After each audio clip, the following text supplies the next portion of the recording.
Jennifer ageze muri level ya gatatu. Ya kane, sorry. Pardon. Ndi hafi yo kurangiza. Yego. Yes, wow, uzafata ubwene gihugu nyuma y'imyaka 2. Birashoboka. Birashoboka. Kubera umugabo wanje ni Munyarwanda. Uyu munsi turi kumwe n'umwe mu banyeshuri bacu twigisha wiga ururimi rw'Ikinyarwanda. Twagira ngo rero tuganire. Tubahaye ikaze. Ndi mwarimu Devote nk'ibisanzwe. Muraho? Muraho. Amakuru yanyu? Ni meza. Amakuru yawe? Nanjye ni meza. Mwatangira mwibwira abadukurikiye? Mwakwibwira abantu. Sawa. Muraho. Nitwa Jennifer Kamoso. Ntuye mu Rwanda.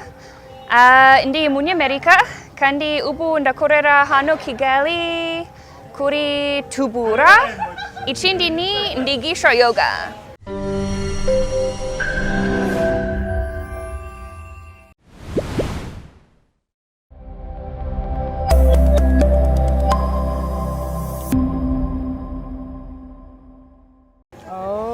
Jennifer, urakoze cyane kwibwira abagukurikiye.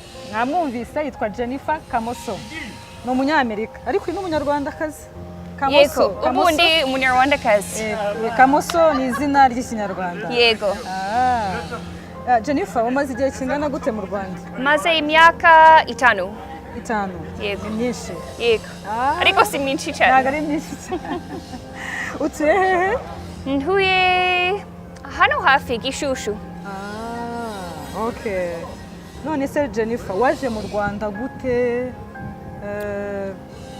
Wari ufite yahe makuru ku Rwanda, ku gihugu cy'u Rwanda? Yego, mbere yo kugera mu Rwanda, nari natuye kandi nakoze muri Tanzania. Hari igihe nageze mu Rwanda guhareba ku kazi kandi gusura indi organisation twari twakoranye. Nageze akazi hano mu Rwanda. Nageze mwaka 2018. Nibwo wageze mu Rwanda? Yego. Natuye mu Musanze. Imyaka 3. Yego. Imbere yo kuza Kigali. Waje i Kigali ryari? Maze imyaka 2. Ntabwo ari myinshi. None se Jennifer, ko numva uvuga Ikinyarwanda, uragerageza kuvuga Ikinyarwanda cyinshi kandi ntabwo umaze iminsi myinshi mu Rwanda. Watangiye kwiga Ikinyarwanda ryari? Natangiye kwiga Ikinyarwanda igihe nahageze mu Rwanda kubera nabonye ko ni ngombwa cyane kumenya Kinyarwanda, gushobora kuvugana n'abantu, kugenda ku isoko, gusobanura n'abamotari, abashoferi, gukora ibintu byinshi no kumenya abantu Abanyarwanda. Kuko Abanyarwanda benshi bamwe ntibavuga Icyongereza. Niyo mpamvu wize Ikinyarwanda kugira ngo mubashe kuvugana. Yego. Ni byiza cyane. Yego. Nose Jennifer, uteganya kuba mu Rwanda igihe kingana gute? Ubu Rwanda ni mu rugo. Ndahari. Urahari? Yego. Uri Umunyarwanda uri mu rugo? Yego. Inyuma y'imyaka 2 nzafata ubwenegihugu. Wow, uzafata ubwenegihugu nyuma y'imyaka 2? Birashoboka. Birashoboka. Kubera umugabo wanje ni Munyarwanda. Niyo mpamvu mfite izina rya Kamoso. Yego. Okay. None se Jennifer, ni iyihe nama wagira abanyamahanga bashaka kwiga Ikinyarwanda ariko wenda bakagira ubwoba batekereza ko Ikinyarwanda ari ururimi rukomeye?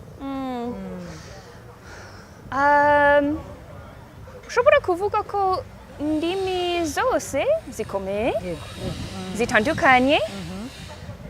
Ikintu cy'ingenzi ni gukomeza kwiga.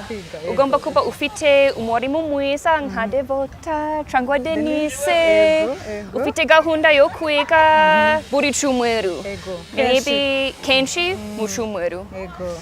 2 cyangwa 3 ushobora kuba uri kwiga no kugerageza kuvugana n'abantu kubera irafasha cyane kumenya Kinyarwanda gushobora kumva neza no kuvuga Yego. nushobora kuba ufite ubwoba yo kuvuga yego kubera ugomba kugerageza gusa yego ntugire ubwoba. yego Jennifer ubushize mu isabukuru ya mwarimu Denise nabonye wari wabaye umusemuzi.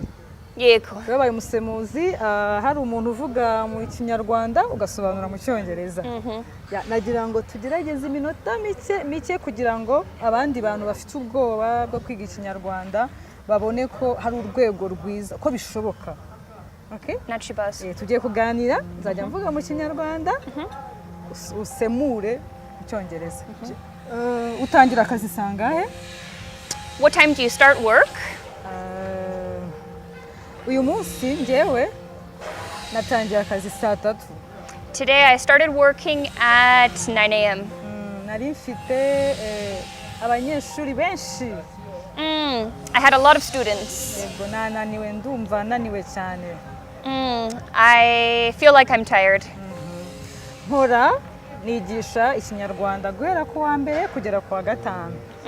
I work teaching Kinyarwanda Monday to Friday. Yes. Guhera saa 2 za mu gitondo kugera saa 12 za nimugoroba. Starting from 8 a.m. reaching until 6 p.m. Okay. Muri weekend ndaruhuka. On the weekend I rest. Kugeza ubu dufite ishuri ryacu rya Muraho Rwanda dufite abanyeshuri 50. Wow. In our school, Hello Rwanda, we have 50 students. Yego abenshi ni abanyamahanga. And many are foreigners. Yego ariko dufite n'abandi banyeshuri nka 400 barangije basubiye iwabo. And we also have like 400 students who went back home and they left Rwanda. Yego dufite level zitandukanye. We have different levels. Tuva kuri level 1 kugeza kuri level 4. Yes, we have from level 1 to level 4. Yego Jennifer ageze muri level ya 3. Yakani. Ya 4, sorry. Pardon. Ndi hafi yo kurangiza. Yego. Yes, Jennifer ageze muri level ya 4. Jennifer, she's reached the 4th level. Murumva ko azi Ikinyarwanda. You can hear that she knows Kinyarwanda. Jennifer urakoze cyane. Urakoze nawe. Murumva ko ibintu byose bishoboka, murumva ko Jennifer urwego agezeho yego aracyakomeza kwiga ariko murumva ko Ikinyarwanda aracyumva, arabasha kugisobanura, arabasha kukivuga ariko agakomeza akiga kugira ngo kuko ururimi kugira ngo umuntu arumenye akomeza kuruvuga kenshi. Cyane cyane iyo mu rugo udafite abantu bavuga Ikinyarwanda cyangwa urundi rurimi bigusaba ko uhura n'abantu baruvuga cyane. Rero birashoboka. Karibu mu ishuri ryacu rya Muraho Rwanda. Jennifer urakoze cyane. Urakoze nawe. Mugoroba mwiza. Kuri twese.